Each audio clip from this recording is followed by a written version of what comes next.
Hi all, a warm welcome to my channel P3 Talks, Perceive, Practice and Prevail। SSB interviews में select होने के लिए एक important aspect है current affairs.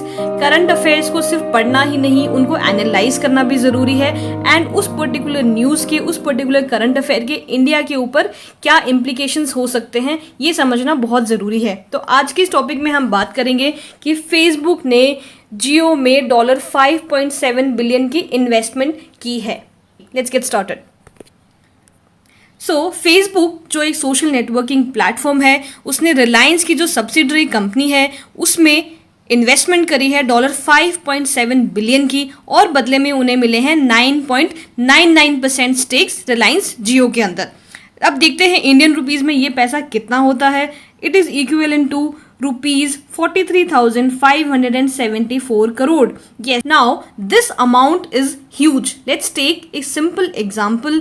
Chandrayaan 2 का एग्जाम्पल लेते हैं, जिसकी जो टोटल कॉस्ट थी वो थी 978 करोड़, और अगर हम इस डील में जो इन्वेस्टमेंट हुई उसे कंपेयर करें तो इट इज नियरली 45 टाइम्स, यानी कि जो पैसा फेसबुक ने जियो में इन्वेस्ट किया है उस पैसे से हम 45 चंद्रयान 2 मिशंस लॉन्च कर सकते हैं। इंडियन टेलीकॉम सेक्टर में सबसे बड़ी फॉरेन डायरेक्ट इन्वेस्टमेंट है, और इस ट्रांजैक्शन की वजह से जियो प्लेटफॉर्म की वैल्यू ₹4.62 लाख करोड़ रुपीस पहुंच चुकी है, और मुकेश अंबानी बन चुके हैं एशिया के रिचेस्ट मैन।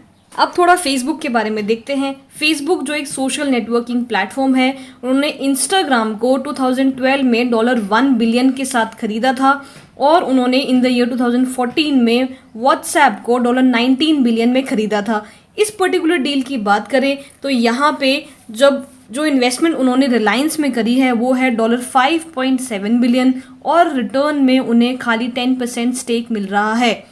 नाउ अगर सिर्फ 10% स्टेक ही मिल रहा है तो व्हाट वाज द पर्पस, क्यों फेसबुक ने रिलायंस में इतनी बड़ी इन्वेस्टमेंट करी और इतना कम स्टेक लिया।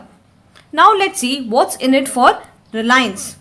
जियो का जो प्रमोटर है रिलायंस इंडस्ट्रीज लिमिटेड, वो इंडिया की रिचेस्ट कंपनी है। उन्होंने जियो को काफ़ी ज़्यादा धूमधाम से लॉन्च किया था, जिसकी बदौलत हमें चीप इंटरनेट रेट्स मिले थे, और बहुत ही कम टाइम में 3-3.5 साल में उन्होंने 34% ऑफ द मार्केट को कैप्चर कर लिया था। नाउ पिछले कुछ सालों में रिलायंस ने जियो में काफ़ी सारी इन्वेस्टमेंट करी है, जिसकी वजह से उनके ऊपर अप्रॉक्सीमेटली डेब्ट हो गया था ₹1.53 लाख करोड़।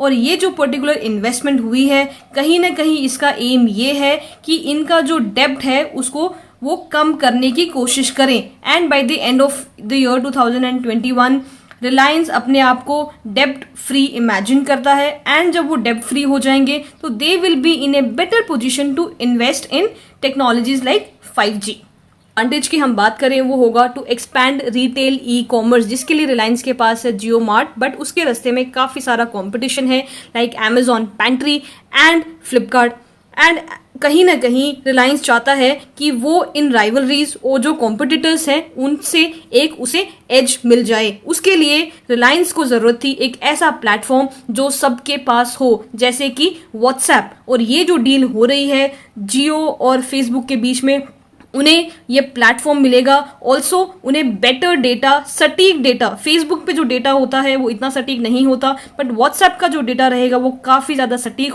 होगा, और आर्टिफिशियल इंटेलिजेंस की हेल्प से वो अपने कॉम्पिटिटर्स को हराना चाहते हैं। अल्टीमेटली एक और फायदा यहाँ पे ये है कि व्हाट्सएप ने रिसेंटली अपना एक ऐप लॉन्च किया था व्हाट्सएप पे करके। अब व्हाट्सएप के थ्रू आप पेमेंट कर सकते हैं, तो कहीं ना कहीं ये जो डील होगी, इस डील की वजह से जो कंज्यूमर्स होंगे उनको एक ही जगह पे सब कुछ मिलेगा। सोशल नेटवर्किंग ऐप भी मिलेगा, मैसेजिंग भी मिलेगा, और वो शॉपिंग भी कर सकते हैं और वो पेमेंट भी कर सकते हैं। It is more like the WeChat app of China जैसे। अब बात करते हैं what's in it for Facebook. First thing, they want to take proper advantage of huge market. Facebook के मार्केट की बात करें तो अकेले इंडिया में 260 मिलियन यूजर्स हैं फेसबुक के, which is highest in the world.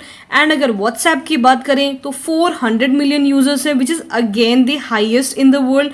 And Instagram की बात करें तो 80 मिलियन यूजर्स सिर्फ इंडिया में है, जो कि आता है सेकेंड प्लेस वर्ल्ड में। तो ये जो सब्सक्राइबर्स हैं, ये जो यूजर्स हैं फेसबुक के पास, ये काफ़ी ज़्यादा हैं। And they want to make use of average consumption rate भी ज़्यादा है क्योंकि यूजर्स ज़्यादा है. Let's talk about the second thing. जो फेसबुक है वो अपनी एक पेमेंट सर्विस ऐप स्टार्ट करना चाहते थे एंड काफ़ी टाइम से वो इसके बारे में मेहनत भी कर रहे थे, बट कहीं ना कहीं व्हाट्सएप पे को एंटरप्राइज ट्रांजैक्शंस के लिए परमिशन नहीं मिल पा रही थी. नाउ जब ये डील हो चुकी है जियो और फेसबुक के बीच में, तो हो सकता है आने वाले टाइम में एंटरप्राइज ट्रांजैक्शंस को एक परमिशन मिल जाए गवर्नमेंट की ओर से. ऑल्सो वी नो कि जो चाइना है वहाँ पे फेसबुक बैंड है, तो ऑलरेडी इतना बड़ा मार्केट फेसबुक खो चुका है. नाउ जो इंडिया को जो इतना ह्यूज मार्केट है वो एक बहुत ही ज़्यादा इम्पॉर्टेंट रोल प्ले करेगा फेसबुक के लिए, एंड इस मार्केट को यूज़ करके वो ह्यूज रेवेन्यू जनरेट कर सकते हैं. थर्ड थिंग इज़, जो फेसबुक है उन्होंने अभी अभी एक नया ऐप लॉन्च किया था, लासो ऐप, जो कि कॉम्पिटिटर होगा टिकटॉक का. अब ये जो पर्टिकुलर चीज़ है ये हमारे लिए भी बहुत ज़्यादा अच्छी है क्योंकि टिकटॉक जो है वो एक चाइनीज़ कंपनी है, और चाइनीज़ कंपनी के इतना ज़्यादा इन्फ्लुएंस होना इंडिया पे, इतने ज़्यादा सब्सक्राइबर्स होना बहुत कोई अच्छी बात नहीं है. तो it's a good thing for us also कि जो लासो जो ऐप है वो आ जाएगा, और जो फेसबुक है अपने जो जियो के सब्सक्राइबर्स हैं उनके थ्रू ज़्यादा लोगों तक लासो जैसी ऐप को प्रमोट कर पाएगा. Now let's talk about the concerns related to this particular deal. Experts कहते हैं कि इसकी वजह से टेलीकॉम सेक्टर में एक मोनोपोली आ सकती है and Jio can emerge more stronger than Airtel and Vodafone. Airtel और वोडाफोन जिनकी हालत काफ़ी ज़्यादा ख़राब है अभी, वो और ज़्यादा नीचे जा सकते हैं इस पर्टिकुलर डील की वजह से, क्योंकि जियो के पास अब एक एडेड एडवांटेज होगा सब्सक्राइबर्स का, वो होगा फेसबुक की वजह से, क्योंकि फेसबुक का जो सब्सक्राइबर बेस है वो बहुत ज़्यादा है और डायरेक्ट फ़ायदा होगा इसका जियो को. ऑल्सो कंपटीशन जो है वो कस्टमर्स के लिए काफ़ी ज़्यादा इंपॉर्टेंट है, तो कस्टमर्स के लिए ज़्यादा सही ये रहता है कि अगर तीन टेलीकॉम सेक्टर में एटलीस्ट तीन जो मेन कंपनीज हैं वो कंपटीशन में रहें तो हमारे लिए फ़ायदा है. कल को जाके इस पर्टिकुलर चीज़ में मोनोपोली हो जाएगी तो सब सारा जो कंट्रोल है वो जियो के हाथ में चला जाएगा. Second concern is same, Jio mart can emerge more stronger than Amazon and Flipkart. Again competition हमारे लिए ज़रूरी है, बट ऐसे में ये देखना बहुत ज़रूरी है कि जो रेगुलेटरी बॉडीज हैं such as competition commission of India and telecom regulatory authority of India वो इसमें क्या करते हैं. अमेजॉन पेंट्री और जो फ्लिपकार्ट है वो अपने जो कंपटीशन है जियो मार्ट उसको टैकल करने के लिए क्या करेंगे, क्या गवर्नमेंट कोई रिलीफ पैकेजेस देगी इनको ताकि इस पर्टिकुलर कंपटीशन को वो सर्वाइव कर पाए. About another concern that is data privacy issue.